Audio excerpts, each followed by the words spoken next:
Hello.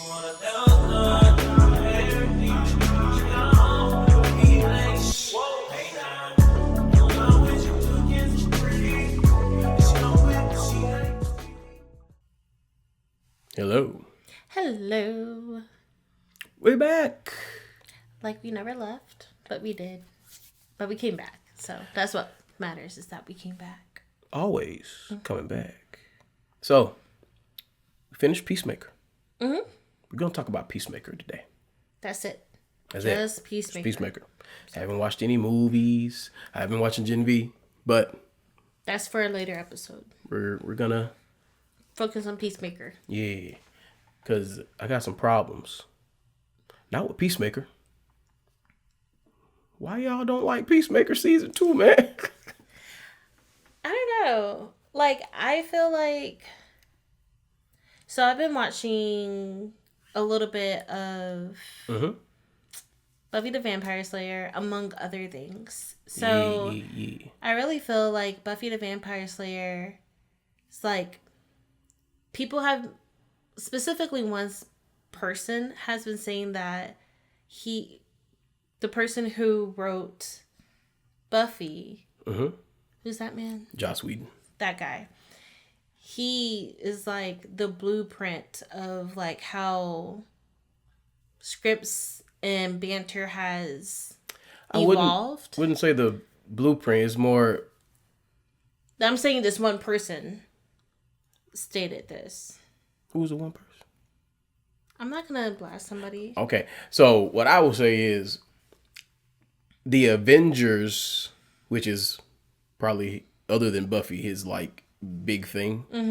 The quippiness of the MCU, like all that back and forth within the Avengers movie, it kind of kept going. Yeah. Even when he wasn't there, you know, because there's like continuity, like these characters need to be these characters, and then he was brought over to Justice League whenever Zack Snyder had that family matter happen. Rest in peace to his daughter, and they brought him in to like punch up the movie or whatever you want to call it, but that's what made that movie a Frankenstein. They wanted to lighten it up or whatever, but I think they should have just let Zack Snyder have his vision. Yeah. Even though I don't think it was that great, even his director's cut, but that's just me. But what I'll say is, yeah, a lot of quippiness of the MCU probably comes from like Joss Whedon, and you have to include Dave Faloni because he directed the very first Iron Man movie. Well, the reason I bring that up is because I feel like James Gunn, Yeah. like his characters and their quippiness, it feels similar to Buffy. I think it's because of all the lovable idiots of characters. Yeah. And, you know, James Gunn wrote Scooby-Doo, I'm pretty sure. The first Scooby-Doo movie, Monsters Unleashed. Yeah. The one, yeah. And that just tied that together because Sarah Michelle Gellar is... Yeah. I was going to bring her up, but I was just like, well, yeah.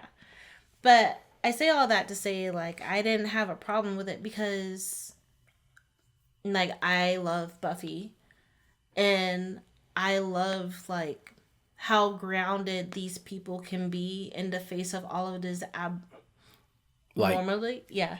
Even though all this chaos is happening of this absurd world, they're still dealing with everyday human stuff that actually is, like, their problem. Yeah. Their problems aren't actually, the quote-unquote Nazi world. The problem is that you have trauma that you never healed from childhood. And it's affecting your everyday relationships with grown adults that you are dealing with. And then you seeing like, you know, I didn't grow up with my brother. I didn't have a loving father. And then you get that. So you don't even see. Peacemaker doesn't even see what this world actually is because for him, he's so laser focused on what makes him happy. What he finally has that he never has had. I mean, yeah, he had his brother, but by that age, it was done. And his father has always been terrible. But for some reason, Bad Earth, great father. Just saying. It's kind of crazy. And so, like, I can't even really compare it to season 1. I don't. Only because, like, so what I usually do whenever I'm watching a continuous series is, like, I'll go back, like, so what I would usually do is, as soon as I hear that season 2 is about to come out, I'll go back, rewatch season 1, so it'll be fresh in my mind whenever I go to season 2. Right. But I didn't do that this time. So I really was just able to enjoy season 2 for what season 2 was, with, like, vague remembrance of season 1. Right. I would say to the people who are like, the plot, the story or whatever, being weak, I guess I just didn't care, because what brings me to a show or a book or a movie, it's the characters that I care about. Yeah. And I actually care about all these characters. Like, some people really don't like Economos. Economos is hilarious to me. And it's not because his jokes are funny. It's because I'm laughing at him. He doesn't irritate me in that way. I'm just laughing at him. Yeah. So, he's so easily flustered and annoyed. So, and then, like, he is kind of a coward. So just seeing him show up for his people is always, like, really nice. Especially, like, because there is this anime that I kind of sort of dropped a little bit. Anime? Yeah. What was it? One Piece. Because of Usopp. Usopp. I don't blame you. So it's, like, really, really nice seeing a coward, like, fight his demons for his team. Even though Economos definitely sold out his team under, like, slight pressure, but... Did he sell them out, or did he just be like... He immediately... when he got stabbed in the hand? He told them everything. Yeah, he did. But, what I will say, he didn't do what Usopp did in Ebony's eyes. Because the reason why Ebony hates Usopp is because of what Usopp did to the Tontatas. Every fiber of my being. Those little creatures on Dressrosa. When he ran and did not try to protect them at first, Ebony was just like, I'm done with him. He can't be redeemed in Ebony's eyes. No. Ebony does not like Usopp. No. And at first it was just like, okay. But then after the time skip, she was like, he ain't a coward as much no more. He's still like, I don't think we should go here. But then Dressrosa, full coward. It's so frustrating. Probably some punk as well. It's so frustrating because it's just like, you have all of this development and you throw it away. That's the thing I really hate about Oda's writing. Is because, like, he developed these people so well. And, like, their first chunk of the story. And then you have this time skip. And, like, you give the ladies boob-sized character development. That's not... I understand, but okay. And then Zoro's fantastic. There is nothing wrong with Zoro. It's fantastic. But it's like, I feel like he didn't know what to do with everybody else. Like, he knew what to do with Luffy. He knew what to do with Zoro. And then we have Sanji's story. He really didn't know what to do with Sanji other than to make him a joke. And it's so frustrating because, like, he has the potential to be so great, but he's just a joke because he really likes Luffy and Zoro. Oh, I will say my favorite character dynamic is when Zoro and Luffy are on screen / on panel. Yes, because they really have great chemistry. They really feed off each other very well. They're actually really good fighting with each other. They're not as good as Luffy was with Ace for that beautiful moment in time. that they were together. Whenever Oh, you talking about whenever he got him out of the got him out at Marineford? Yeah. Oh, I had for some reason a movie popped up in my head. I'm like, no, that was Sabo who did a Fire Fist with Ace. But different story for another day. We're talking about Peacemaker. Yeah. I didn't know we were gonna get some One Piece in today. Ebony, you don't understand. If we need to do a monthly catch up on One Piece for you, every month. Yeah, because like I'll only read it. Actually, I don't think that's enough chapters for you because that's only like 3 or 4 chapters depending on the month. And you. But like we can just talk about how I feel about specific arcs. Oh, okay. I'm just saying. Okay, we're gonna play and do that. We're gonna start from the beginning. You know how you are. She don't like to start nothing in the middle.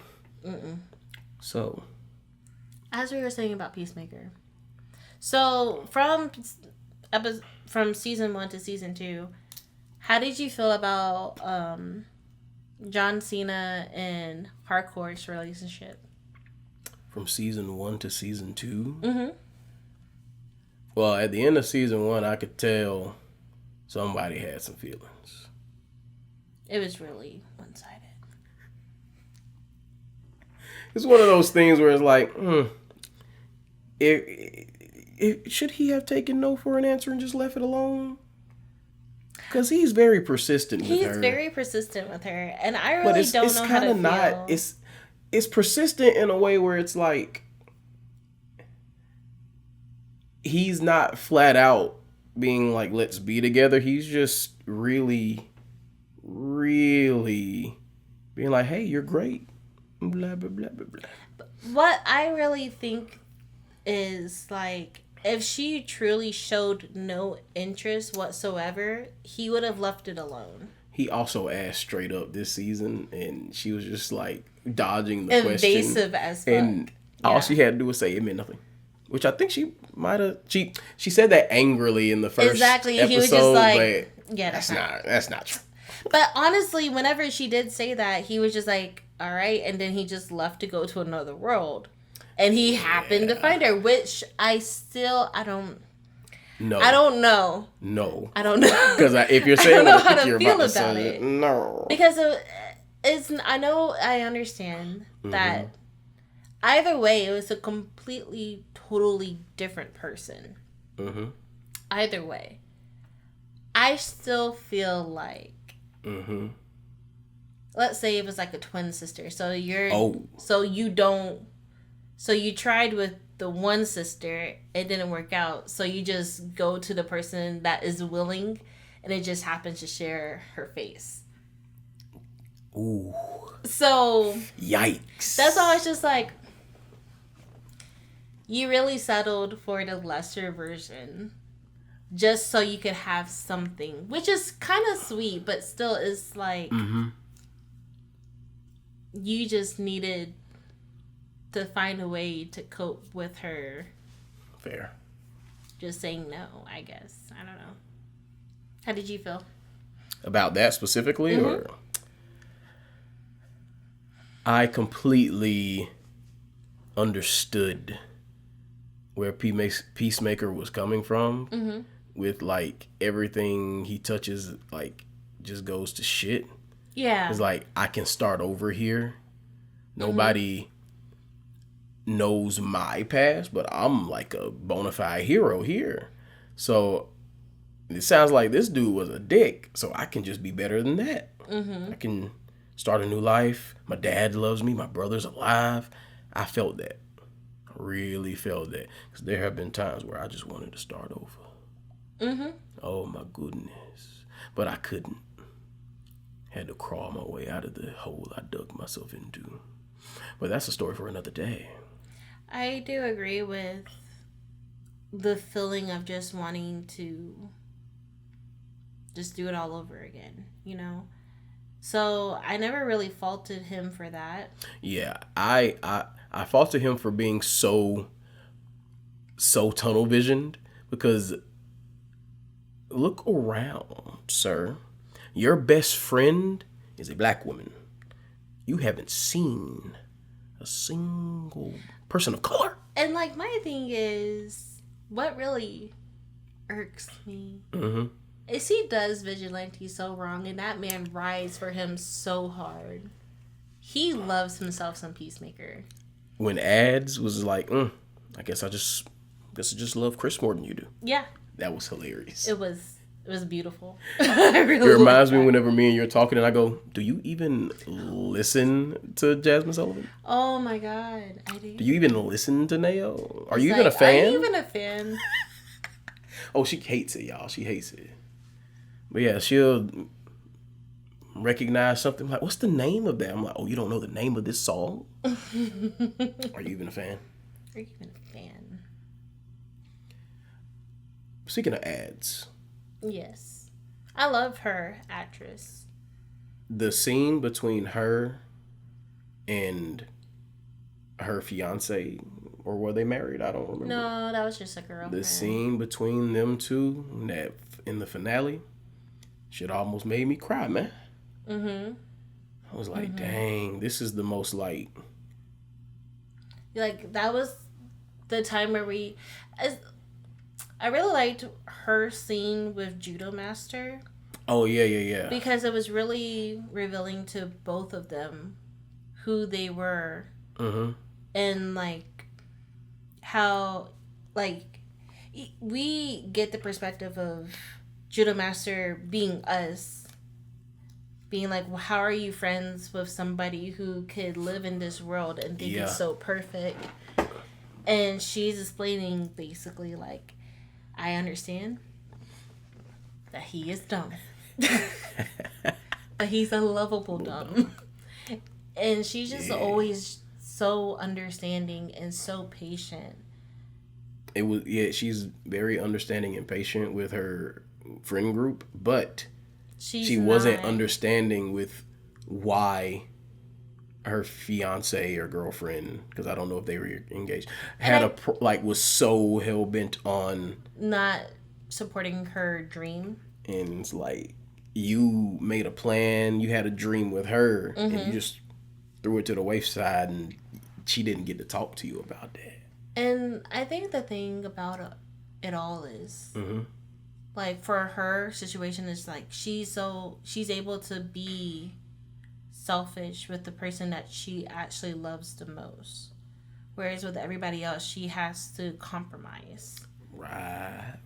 So I guess that's how she was able to like be blind to like her partner's needs. This whole season is like pretty much all the characters being selfish and blind to certain people. Of course, Peacemaker. That's self-explanatory. Yeah.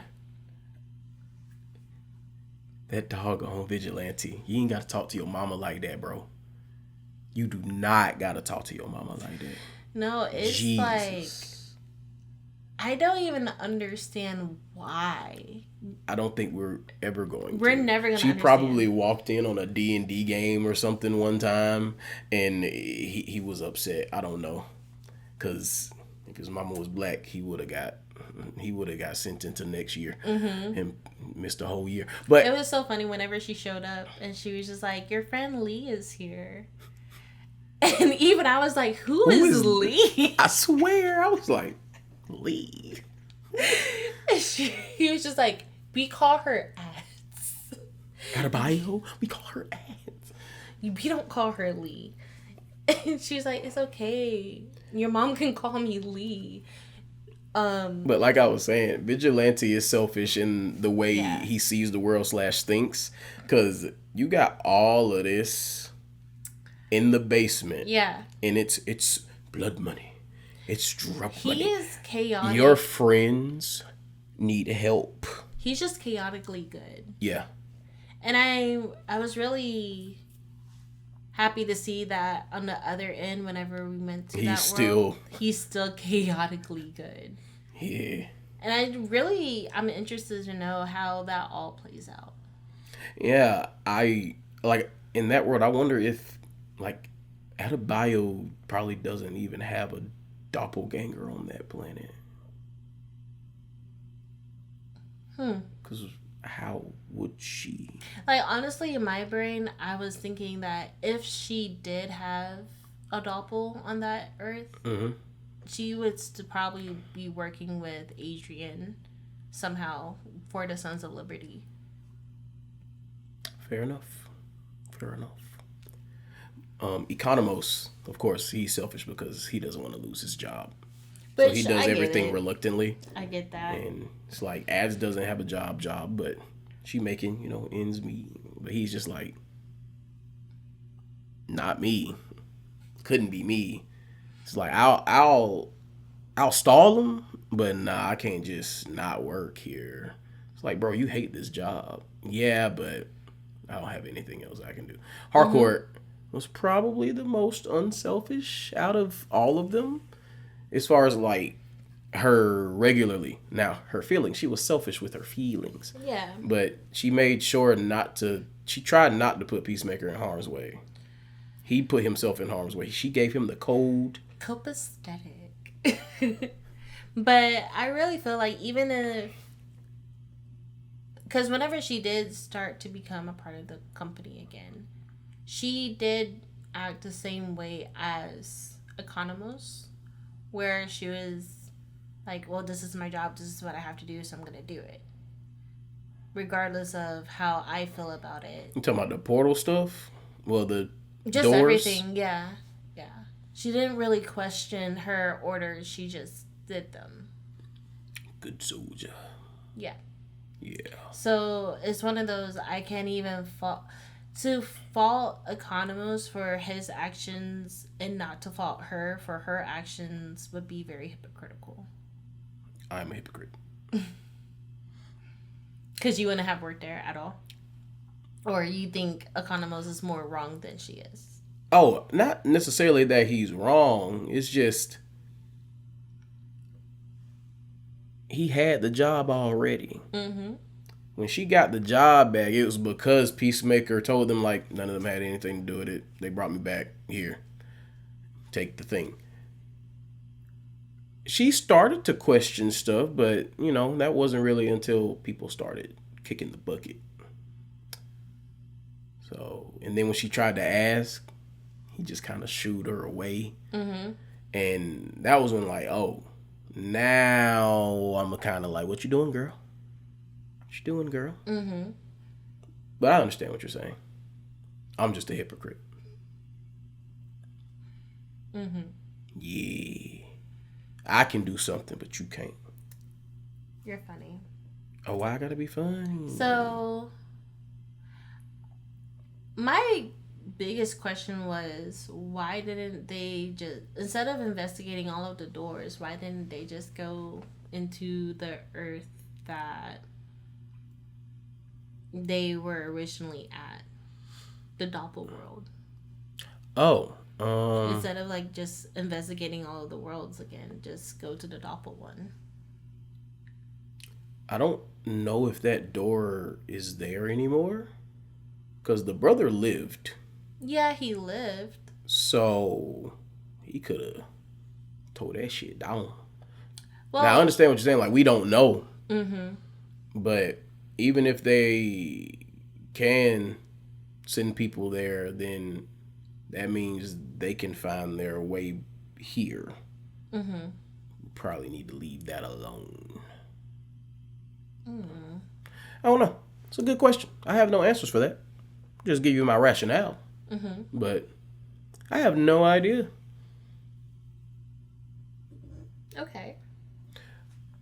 I feel like I'm forgetting a character. Guess not.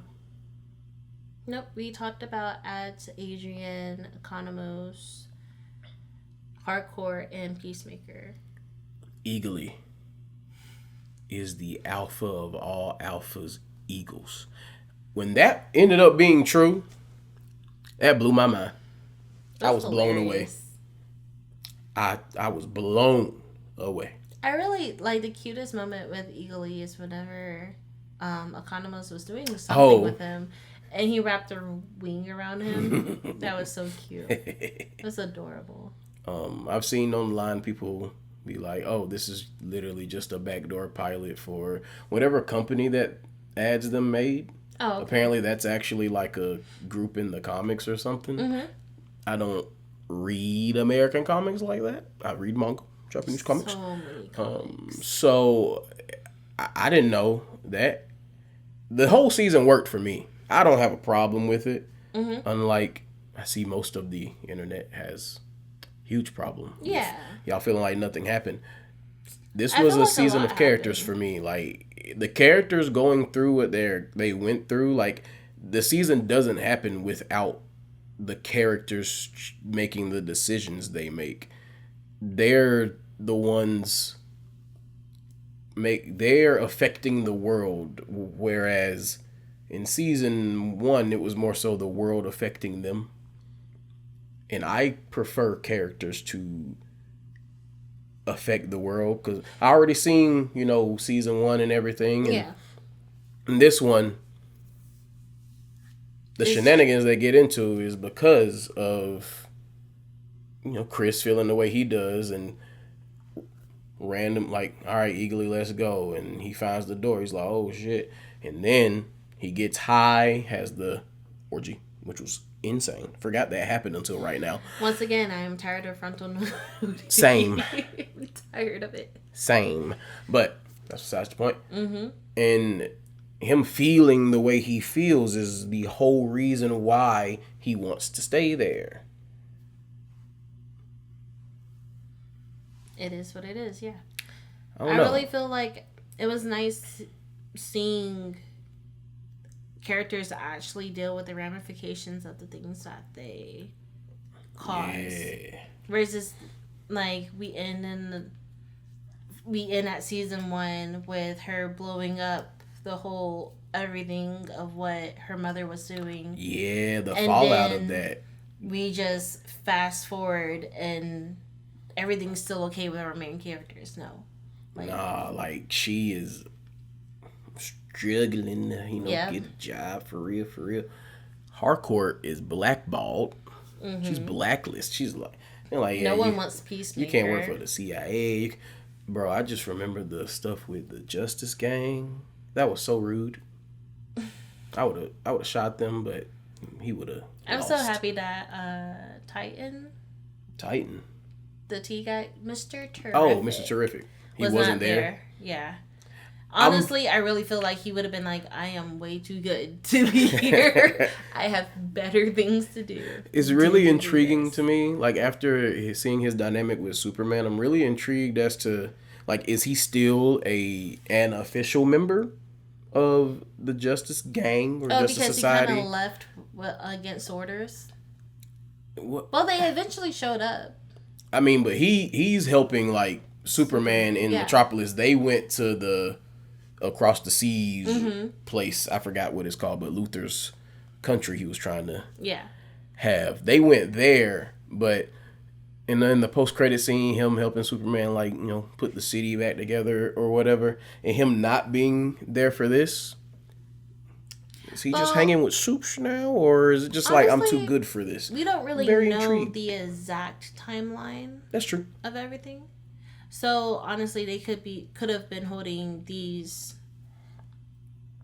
hiring process, these interviews, and at the same time that Mr. Terrific was helping Superman. We just don't really know. Like, maybe they only want 3 people, so it's like, we have a vacant spot that we need to fill. Oh, well, they technically no, because they got the guy that can morph into, like, different types of material on the team. Metamorpho is on the team now? Yeah, because at the end of Superman, I know he said cool name, and guy was like, hey. Okay, you're on the team now. Yeah, that's...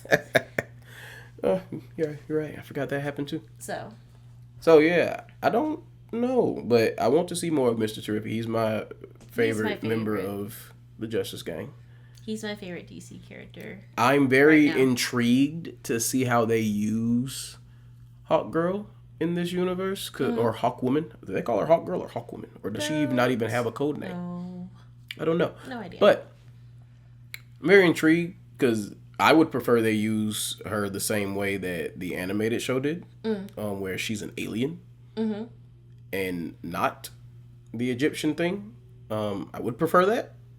Just because I feel like there's more story available to doing the one where it's a whole planet full of them. Okay. because in the animated thing, they eventually invade Earth, and she has to hold them back. Nah, she was sent to Earth as like a kind of like how like Invincible Superman was supposed to be. Like Invincible. Oh, okay. Because I don't know what Superman was supposed to. You know what I mean? Yeah, I feel like they changed his origin story, but I don't really. Superman. Know. Yeah. You talking about like what his dad said? Yeah. Oh yeah, his dad has never said anything like that. I thought it was hilarious.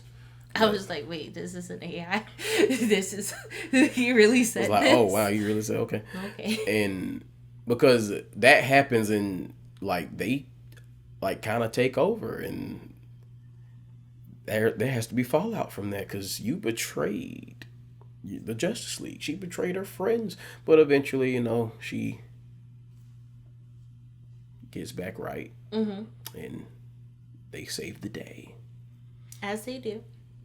Yeah, but at the end of that, like that episode, them episodes, it was like the citizens was like, "F you, you block," throwing stuff, and then Green Lantern, Jon Stewart was just like, "Hey. She doesn't deserve that." This, that, and the other. I'm like, hey, nah. Well, weren't they a thing? Jon Stewart and the Hawk Lady? At this point, I don't think they are because he's bald. And in Justice League Unlimited, when he's bald, he's with Vixen. When he has hair, he's with Hawkwoman. I love Vixen.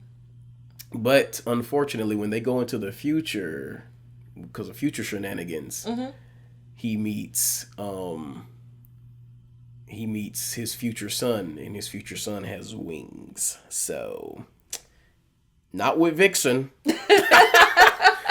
Well, Nah, bro, Justice League and Justice League Unlimited are freaking phenomenal. Top 5. Yeah. Top 5 DC. Top 5. DC things. But, back to Peacemaker. That might be it. Oh, I love the montage music stuff in the finale. I loved every bit of it. I was like, wait, is this a real song? I kind of like this song. Had to look it up. I really don't have a problem with the way James Gunn does his stuff. And like with the humor, it's just humor. Like if it's funny, it's funny. If it's not, it's not. Yo, why don't y'all like bird blindness? That was like the funniest thing in this season to me. It was truly absurd. And because of how absurd it was funny to me. So like it was hilarious to me. I like the absurdity of it. Yeah, he was my new favorite. He was my favorite new character of the bunch. I really like that too. Because whenever he found out what Economos did for Peacemaker, putting it in the records, it really showed that he's actually a decent guy. Like, I liked every time that he had true remorse for or empathy for another character because it just shows that he likes to give people a hard time, but he doesn't really want anything bad to happen. Yeah. He's actually just here for a good time, not a long time. Booyah. But yeah. So but you rate it. Oh. I don't even remember what I rated the first one. I'd probably get it like a 7 or 8. Just off the top of my head. 7 or 8. Yeah, I'd give it a 4 out of 5. I hate when you do that, but okay. 4 out of 5. Whatever. Yeah. So, what's been grinding your gears? We haven't done that in a while. Work was grinding my gears for a while. Oh, I wish y'all could have seen it. She would get off work, or I would come eat lunch with her. Y'all. Oh, God. She would get in the car and be like... Because it was... Well, I've got a new perspective on things. Okay. So, I still don't like the people that I don't like. But I did get a new perspective about how I should be dealing with it instead of just giving up and just being like, all right, well, it is what it is. I should actually take more responsibility and just try to build a team that will actually support me. Gotcha. Okay. I still don't agree with telling people what to do. It's really stupid to me. I don't like that entire concept. Just being like, oh, hey, you. Yeah, you're doing this now. That is... I don't like it. I don't like it at all. Mm-hmm. Like, at all. I loathe the entire concept. Because the thing, at the end of the day, the reason why we do events and why we engage with associates is to remind them that we are also people. Right, and that we're like, because of all the efforts that they do, we want to do something that will give them some type of happiness and relief after a long day of work. Right. That's the entire purpose of events, of the snack handouts, of the t-shirt handouts, of like all of those things. So I don't agree with telling a manager like, hey, I need you to do this for this event. Because it defeats the purpose. They should want to do it because they want to do it, not because they were told to do it, so now they're doing it, and now they're getting thanked for doing something that you told them to do. You see what I'm saying? That's stupid. It's really dumb. Like, my God. So, I will not be doing that. Okay. I won't. So, I am partnering with the PSC department to develop a group of people, and I plan to meet with all of the groups, and we're gonna have discussions, and we're gonna do events, and I'm gonna pull those people to help me with the events. Cool. And like, as far as handing out stuff goes, it's still gonna be like, hey, I need help manning this station, this station, this station. If they are not there, I'm just gonna put a sign saying out of order. Okay. And that's just going to be what it is. If there's not somebody manning the station, I'm not going to waste the effort of buying kernels for a popcorn machine that's not going to get manned by anybody. I am one person, so I will do my one job. Okay. So what's been making you happy? So I was sick. True. And I had to go on a brat diet. And the brat diet's actually making me kind of happy. Really? I feel lighter. I don't feel as heavy. Great. And I have a lot of energy. Great. So.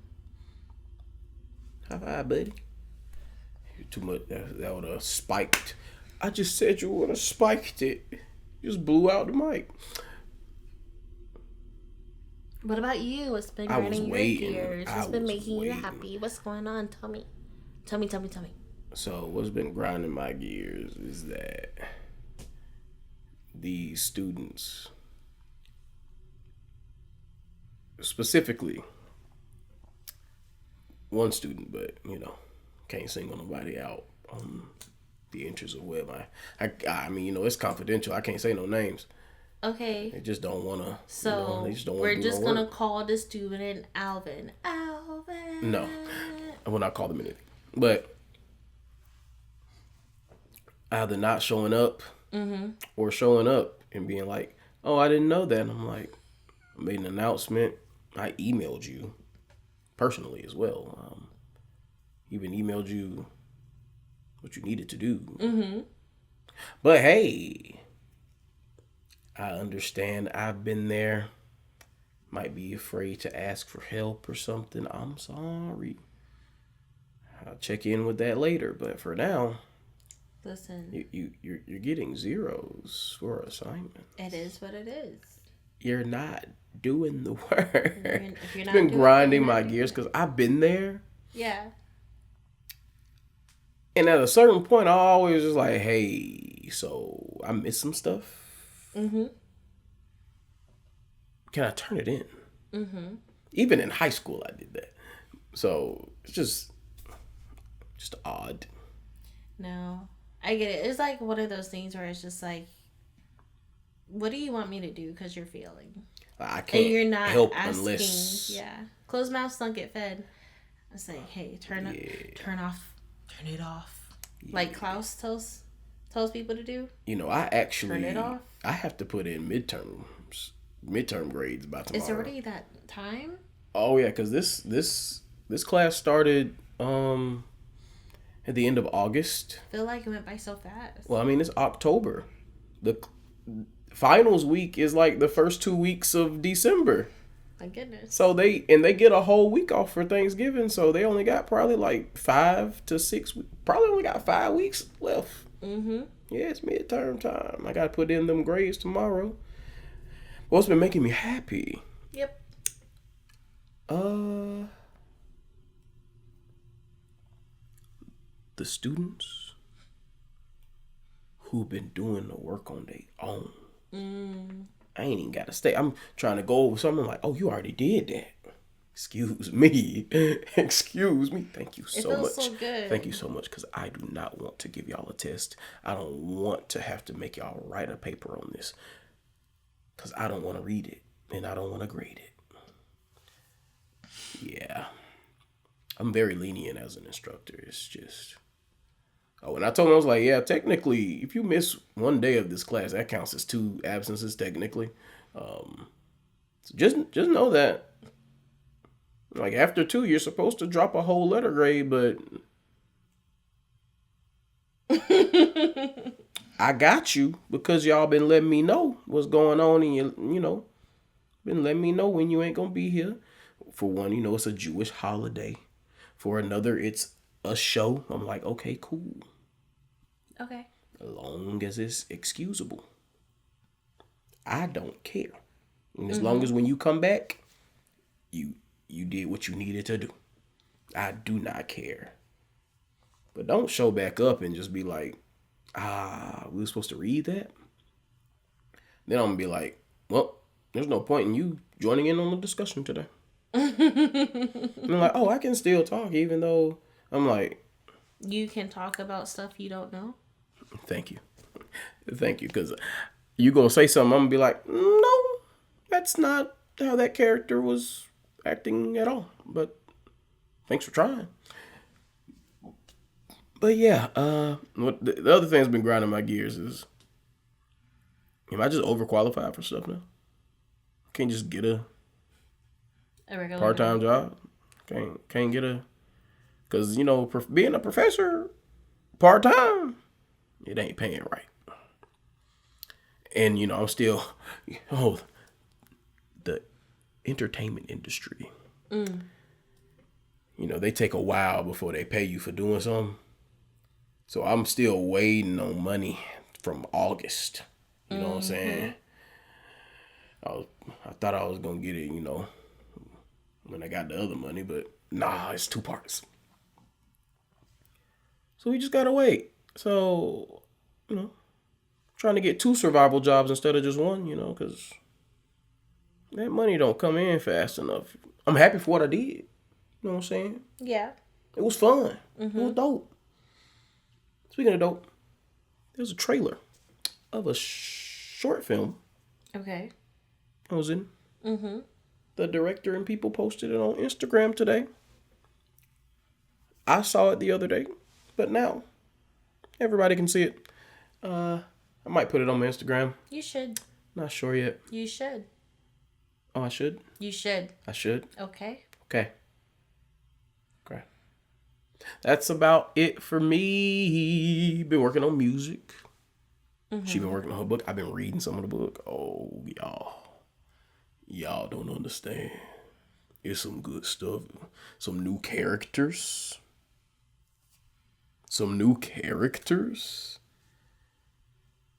That queen, I can't wait for her to die. But that's besides the point. Because I just know when she die, if she die, because I don't know, it's going to be so satisfying. Especially if Lunas does it. But that's besides the point.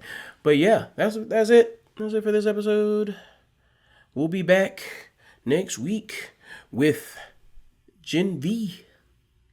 Yep. Yeah, we got to go watch episode 7. And then we'll put out the episode next week after we watch the finale, because I think there's only 8 episodes. Could be wrong. I don't know. But Wakanda forever.